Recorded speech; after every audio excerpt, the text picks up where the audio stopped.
नमस्ते संस्कृताय मित्रों, मैं रागिनी यादव आप सभी का स्वागत एवं अभिनंदन करती हूँ। आइए हम लोग मेघदूत के पूर्व भाग को पढ़ते हैं। जैसे कि हम अब तक मेघदूत के 6 श्लोक तक आपको अर्थ सहित समझा चुकी हूँ और आज हम 7वें श्लोक में प्रवेश करते हैं और 7वें श्लोक को आत्मसात करते हुए उसके अर्थ को समझते हुए आगे बढ़ते हैं। जैसा कि अभी तक देखते चले आए हैं कि प्रत्येक श्लोक का हम 2 बार वाचन किए और उसके अर्थ को समझाया, अन्वय को समझाया। उसी प्रकार हम इसी क्रम को आगे बढ़ाते हुए 7वें श्लोक को देखते हैं। चलिए देर ना करते हुए हम श्लोक का प्रारंभ करते हैं। आइए देखते हैं यहाँ पर यक्ष मेघ से क्या कहता है। संतप्तानां त्वमसि शरणं तत्पयोदप्रियायाः संदेशं मे हरधनपति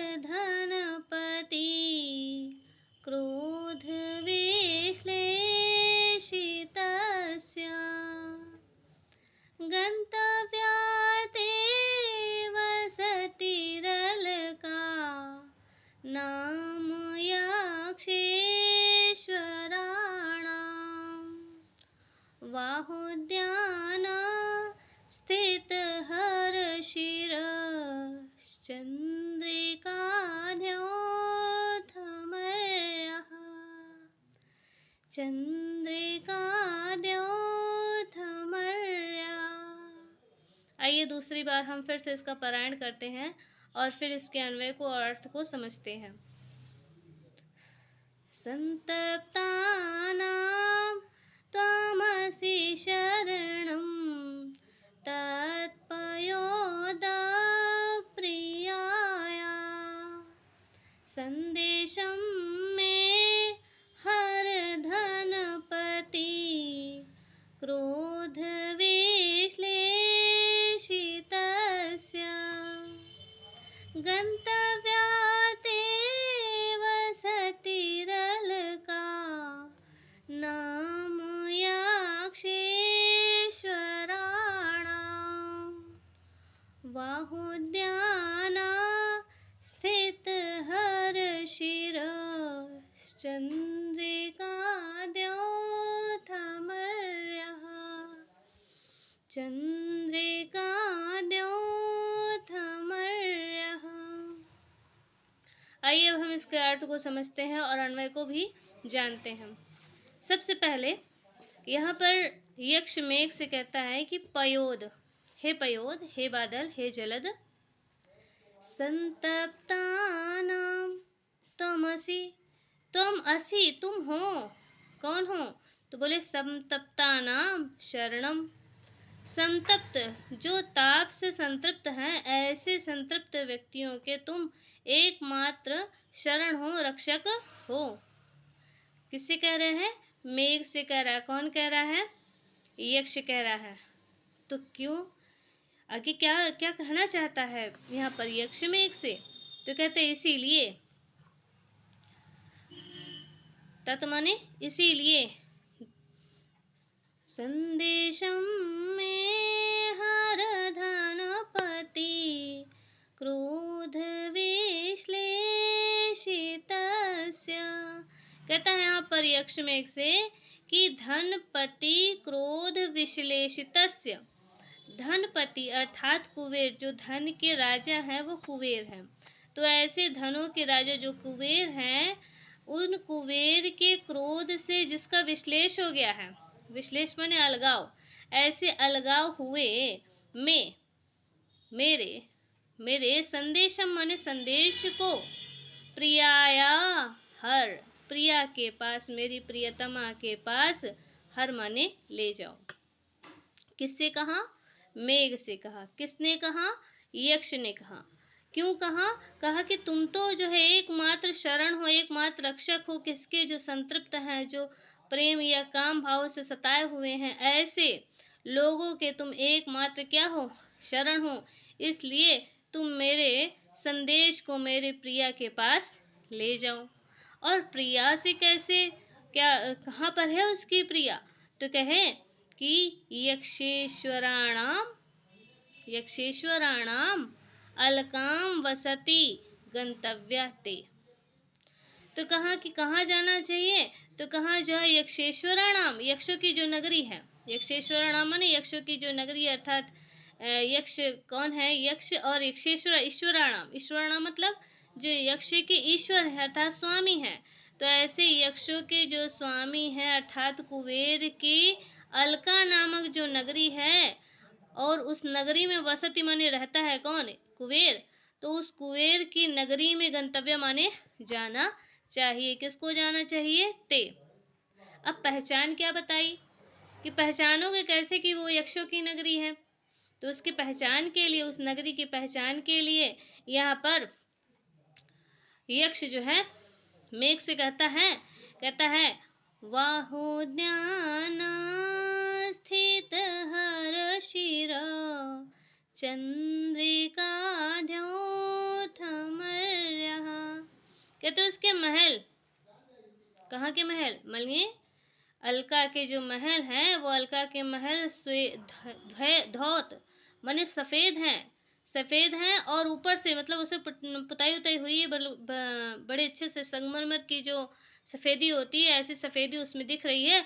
और साथ ही साथ जब जो है चंद्रिका अर्थात जब चंद्रमा की चांदनी उस पर पड़ती है तो वो और अधिक सफ़ेद हो जाते हैं।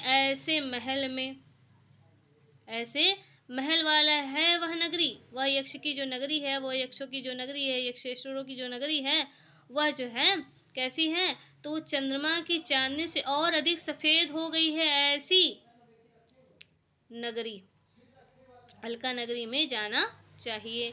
अच्छा वो चंद्रमा की चांदनी कैसे है? तो बोले कि जिसके वाह्य उद्यान स्थित हरशिरा, जिसके बाहरी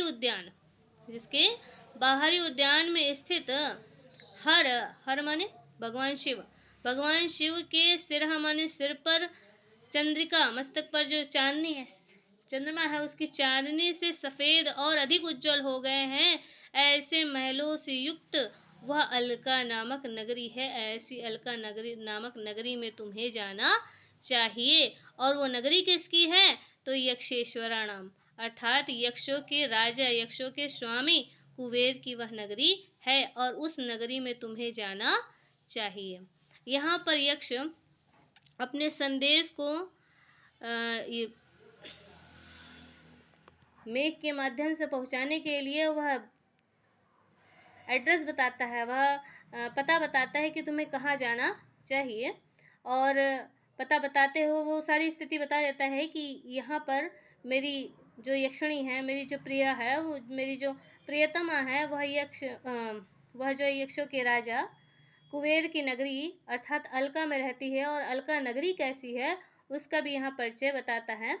तो वैसे भी देखा जाए तो आप किसी से भी संदेश भेजोगे या किसी से कुछ अपनी बात को भेजोगे प्रस्तुत करने के लिए, तो उसके लिए आपको पहले तो किसी से उसका एड्रेस बताना ही पड़ेगा, पता बताना ही पड़ेगा, तभी ना वो अपना आपका जो भी संदेश है वो वहाँ तक ले जाएगा, पहुँचाएगा।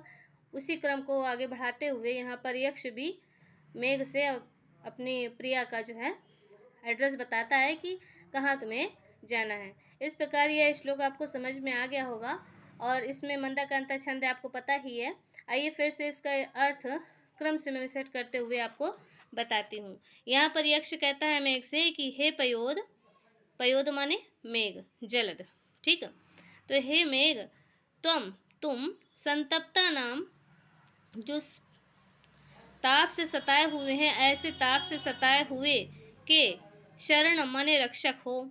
इसलिए तत् माने इसलिए धनपति क्रोध विश्लेषितस्य, धनपति अर्थात कुबेर के क्रोध से जिसका अलगाव हो गया है, ऐसे में मेरे संदेश को प्रिया या मेरी प्रियतमा के पास हर मने ले जाओ। किस लिए ले जाओ? क्योंकि इसके पास मेरा संदेश पहुंचाना है। अच्छा, तो कहा कि अच्छा ले तो जाना है, तो कहाँ ले जाना है? तो उसने एड्रेस बताया, पता बताया कि यक्षेश्वराणाम अलका नाम वसति ते गंतव्या। तो कहा यक्षों के जो राजा हैं, ऐसे कुबेर की जो अलका नामक नगरी है, ऐसे अलका नामक नगरी में ये कुबेर रहते हैं, उस नगरी में ते माने तुमको जाना चाहिए। अच्छा, उसकी पहचान क्या होगी? तो कहा पहचान में उसके बाहरी, उस अलका नगरी के बाहरी उद्यान में स्थित भगवान शंकर के सिर पर जो स्थित चंद्रमा है, उसकी चांदनी से और अधिक सफेद हो गए हैं, ऐसे महल वाली है वह अलका नगरी, जहाँ तुम्हें जाना चाहिए। इस प्रकार संपूर्ण अर्थ को भी मैंने आपको बता दिया है और लगभग आपको अन्वय भी समझ में आ गया होगा। मैं उम्मीद करती हूँ कि आपको अन्वय करना भी आ गया होगा। चलिए आइए हम इस श्लोक में जो कुछ प्रश्न पूछे जाते हैं एग्ज़ाम में, तो उस एग्ज़ाम की दृष्टि से यहाँ पर कुछ व्याकरणात्मक टिप्पणियाँ हैं, उन व्याकरणात्मक टिप्पणियों को भी हम देखते हैं और उनको अच्छे से बताने का भी प्रयास करते हैं। चलिए सबसे पहले यहाँ है धनपति क्रोध विश्लेषितस्य। इसमें कभी कभी आपसे समास पूछ लेता है, तो धनपति क्रोध विश्लेषितस्य, तो यहाँ कहते हैं धनस्य पति ही अर्थात धनपति, धनस्य पति अर्थात धनपति, यहाँ षष्ठी तत्पुरुष समास का प्रयोग हुआ है। और धनपति धनपते क्रोधा, धनपति क्रोधा में यहाँ पर जो है षष्ठी तत्पुरुष समास का भी प्रयोग हुआ है। और जब धनपति क्रोधा विश्लेषितस्य, तो यहाँ तृतीय तत्पुरुष समास, मतलब धनपति के क्रोध से विश्लेष, विश्लेष माने अलग कर देना, तो यहाँ पर तृतीय तत्पुरुष समास का प्रयोग हुआ है। उसके बाद आइए दूसरा देखते हैं, वाहोद्यान स्थित हर शिरः चंद्रिका द्योत हमर्या। यहाँ पर आपको वाहे उद्याने स्थितस्य हरस्य शिरसि, यहाँ पर बहुव्रीहि समास के दर्शन होते हैं। और चंद्रिका तया द्योतानि हर्म्याणि यस्यां सा तथोक्ता, यहाँ पर बहुव्रीहि के समास का प्रयोग होता है। और वाहम च तत् उद्यानम, यहाँ पर कर्मधारय समास दिखाई देता है। इसके बाद आते हैं यक्षेश्वराणाम। यक्षेश्वराणाम में कौन सा समास है? तो बोले यक्षाणाम यक्षेषु व ईश्वराः यक्षेश्वराः। यहाँ पर विशेष विशेषण भाव होने के कारण यहाँ पर यक्षेश्वराणाम में षष्ठी तत्पुरुष समास का और सप्तमी तत्पुरुष समास, दोनों समासों का प्रयोग हुआ है। अथवा यक्षाश्च ते ईश्वराश्च यक्षेश्वरा, कर्मधारय समास भी बनता है। आइए कुछ प्रत्यय देख लेते हैं किन प्रत्ययों का प्रयोग हुआ है। यहाँ पयोद शब्द है, पयोद समय पयस प्लस दा धातु से त प्रत्यय लगाएंगे तो पयोद बनेगा। और फिर उसके बाद संतप्ता नाम में सम उपसर्ग पूर्वक तप धातु है और तप प्रत्यय लगाने से पर संतप्ता नाम बनेगा। फिर है विश्लेषित में वी उपसर्ग पूर्वश्ली धातु से ऋच प्रत्यय लगाएंगे और फिर ता प्रत्यय लगाएंगे तो बनेगा विश्लेषिता। फिर प्रियाया है, प्रियाय में प्रिय प्लस का प्रत्यय और टा प्रत्यय लगाएंगे तो बनेगा प्रियाया। अलका नामक जो नगरी है, इस नगरी में जो अलका है, अलका का जो प्रत्यय, अलका में प्रत्यय लगेगा तो अल धातु है, क्विन प्रत्यय से टाप लगाएंगे तो अलका बनेगा। उसके बाद जो है नाम शब्द है, यह जो है प्रकाशयुक्त सूचक अव्यय पद है। नाम क्या है? अव्यय पद है। गंतव्य में गम धातु है, तव्य प्रत्यय है और गंतव्य लगेगा माने जाना चाहिए। उसके बाद है हर है, हर माने भी ले जाना चाहिए, हर माने ले जाओ, ठीक। तो यहाँ पर हे धातु से लोट लकार मध्यम पुरुष एक वचन का प्रयोग होगा है, ठीक।